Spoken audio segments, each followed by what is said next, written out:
सभी को मेरा नमस्कार। आज हम बात करेंगे कि सीजीएल का जो वैकेंसी है उस पर हम बात करेंगे। इस बार चेंजेस है, उस चेंजेस को लेके आपके चैलेंजेस क्या हो सकते हैं इस पे बात करेंगे। दूसरी चीज़, जो न्यू पैटर्न आपके तरफ से जो सीजीएल ने लॉन्च किया है इस बार, और इस बार वैकेंसी काफ़ी अच्छी है, तो उस पर एक एक चीज़ पॉइंट आउट पे बात करेंगे जो आपके लिए रिक्वायरमेंट है, जो आपके लिए बहुत सारे बच्चे इसमें भरते हैं, ऑल ओवर इंडिया की तरफ से भरते हैं। आप जानते हैं कि ये लगभग इसमें जो फॉर्म की संख्या होगी 30 से 32 लाख, उससे भी क्रॉस किया जा सकता है। तो कल ये नोटिफिकेशन आया। इस पूरे नोटिफिकेशन की पहली बात स्टार्टिंग से हम यहाँ करते हैं। आप देखेंगे कि ऑनलाइन अप्लाई कर सकते हैं 17/9 से 8/10 तक, लगभग मान के चलिए 22 डेज के आसपास है। इसी महीने से कल से स्टार्ट है और 8/10 तक कर सकते हैं। रिसिप्ट ऑनलाइन एप्लीकेशन डेट 8/10 तक कर सकते हैं, ये भी 8/10 तक। पेमेंट आपको 9/10 तक कर सकते हैं, मैंने एक दिन एक्स्ट्रा है। और पेमेंट थ्रू चालान तक 10/10 तक कर सकते हैं। Window application form correction including the online payment आपको 12 तक कर सकते हैं। जो शेड्यूल, जो पहला एग्जामिनेशन है वो दिसंबर 1 पहले ही क्लियरिफिकेशन कर दिया है, जो कि सबसे बड़ा इम्पोर्टेंट है। ये 9 मंथ है, यानी कि 3 मंथ बाद आपका इसका एग्जामिनेशन हो जाएगा। जो लोग भी एलिजिबल है, बहुत सारे पोस्टें इसमें निकलती हैं और काफ़ी अच्छी पोस्ट हैं। आप देखेंगे कि जो टायर 2 होगा उसका नोटिफिकेशन बाद में देंगे, क्योंकि पहले टायर 1 में क्वालिफाई होने के बाद सेकेंड होता है। आगे बढ़ते हैं। अब इसमें पोस्ट की जो बात करें तो असिस्टेंट ऑडिट ऑफिसर का देख सकते हैं, इंडियन ऑडिट अकाउंटिंग डिपार्टमेंट में आपको रहेगा। इसका 47,600 से लेकर 1,51,000 1,50,000 के आसपास है। यहाँ पे आप देखेंगे कि assistant section officer, assistant section officer, assistant, मतलब ये बहुत सारे फेस में हैं। आप देखेंगे असिस्टेंट सेक्शन ऑफिसर का ये मतलब रेलवे में है, ब्यूरो में है, सर्विस में है। आप देखिए income tax department, central excise का है, मतलब हर चीज़ का इसमें देख सकते हैं। असिस्टेंट डिविजनल अकाउंट्स एसआई का है, मतलब सब कुछ। सब इंस्पेक्टर जूनियर का, इंटेलिजेंट ऑडिटर का है। काफ़ी हद तक यहाँ दे सकते हैं। पे स्केल 4th का भी है, पोस्टल असिस्टेंट का भी है, सीनियर टैक्स असिस्टेंट का है, टैक्स सब इंस्पेक्टर का है। बहुत सारे पोस्ट हैं। किसी किसी में एज जो क्राइटेरिया वो 27 है, किसी किसी में 30 है।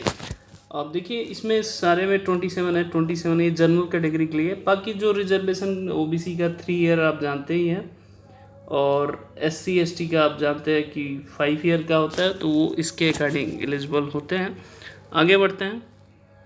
देखिए जो एज लिमिट 27 होना चाहिए वो 2/1/1995 से और 1/1/4 के बीच में होना चाहिए। ये चीज़ आप देख सकते हैं यहाँ पे।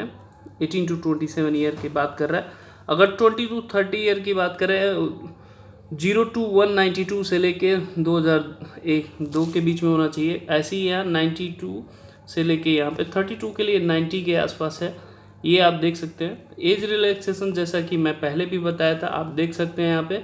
ST ST के लिए 5 ईयर, OBC के लिए 3 ईयर, PWD अनरिजर्व के लिए 10 साल, PWD OBC के लिए 13 ईयर, PWD SC और ST के लिए 15 ईयर, एक्स सर्विसमैन के 3 ईयर आफ्टर डेट के, मतलब अगर उनको सर्विस होने के बाद अगर वो करते हैं तो उनके लिए 3 ईयर का है। डिफेंस पर्सनल डिसेबल के 3 ईयर का है। डिफेंस पर्सनल डिसेबल ऑपरेशन के लिए 8 ईयर का है। ये रिलैक्सेशन है। आप देखें सेंट्रल गवर्नमेंट के एम्प्लॉई अगर 3 ईयर रेगुलर सर्विस किया है तो अप टू 40 ईयर तक बढ़ सकते हैं।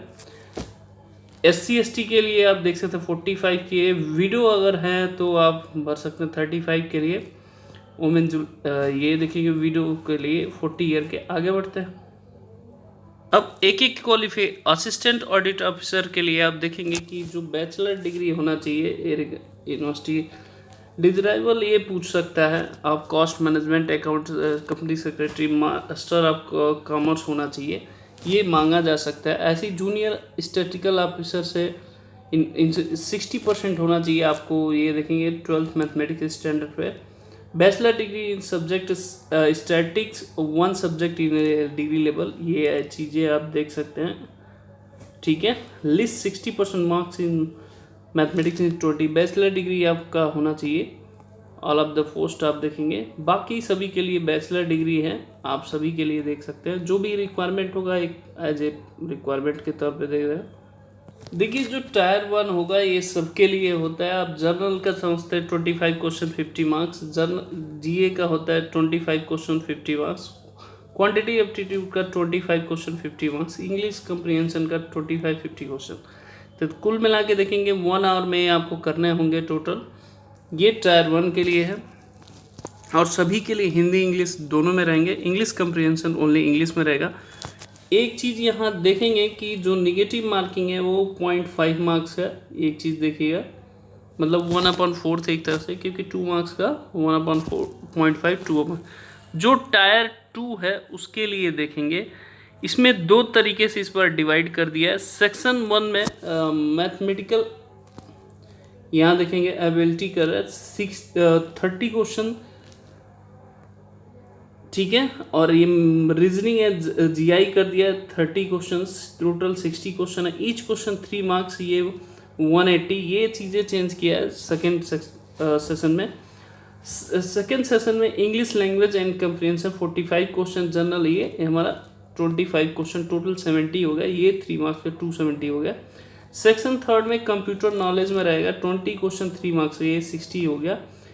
ये देखिए सेक्शन सेकेंड ये 15 मिनट का होगा। डाटा एंट्री स्पीच टेस्ट किसी किसी में रिक्वायरमेंट होगा, ये आप देखेंगे।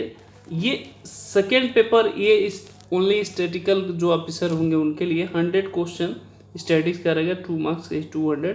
और थर्ड पेपर होगा general studies of finance and economics का 100 का। ये सिर्फ उन लोगों के लिए जो स्पेसिफिकली किसी पोस्ट के लिए, उसके लिए। बाकी फर्स्ट सेकंड आप देखेंगे कि वो सभी के लिए होगा। बाकी जो ये सेशन नीचे के दिए गए ये स्पेशल जो क्राइटेरिया होंगे उनके लिए है। तो इस बार थोड़ा सा पैटर्न चेंज किया गया जैसे कि पहले भी।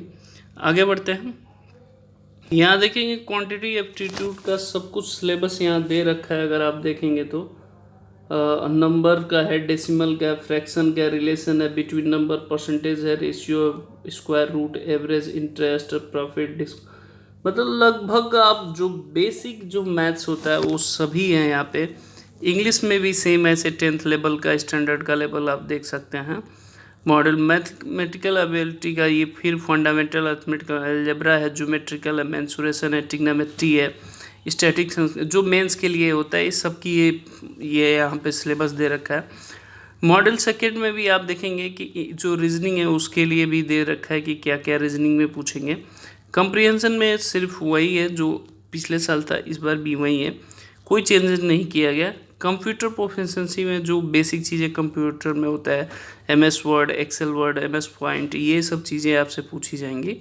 Network and cyber security, statistics का जो ऑफिसर के भरे जा रहे हो तो statistical data, movement, skewness, kurtosis, correlation, regression, probability theory, random variable, ये सब चीज़ें इसके लिए भरे जाएंगे जो स्टैटिकल ऑफिसर के लिए हैं। आप देख सकते हैं लगभग टोटल स्टैटिक्स। और जो फाइनेंस के है तो finance, accounting, basic concept of accounting, economics का है, ये सिंपल चीज़ें सबकी सिलेबस इसमें दे रखा है। उसी के अनुसार आपको पढ़ना है, उसके कोई भी चेंजेस आपको नहीं करना है, तभी आपकी बेहतर तैयारी हो सकती है, नहीं तो नहीं हो सकती है। ठीक है, ये देख सकते हैं। अगर एज रिलैक्सेशन चाहिए तो आपको इस फॉर्मेट में होना चाहिए। ये चीज़ें ध्यान रखिएगा जो गवर्नमेंट एम्प्लॉई है उनके लिए।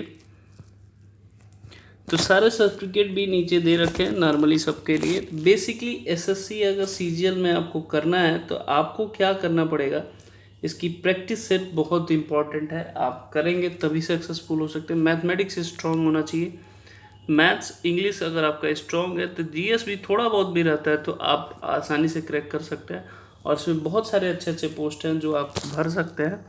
तो आप सभी से रिक्वेस्ट है, जो लोग एलिजिबल है ज़रूर भरिए। ओके, जय हिंद, जय माता।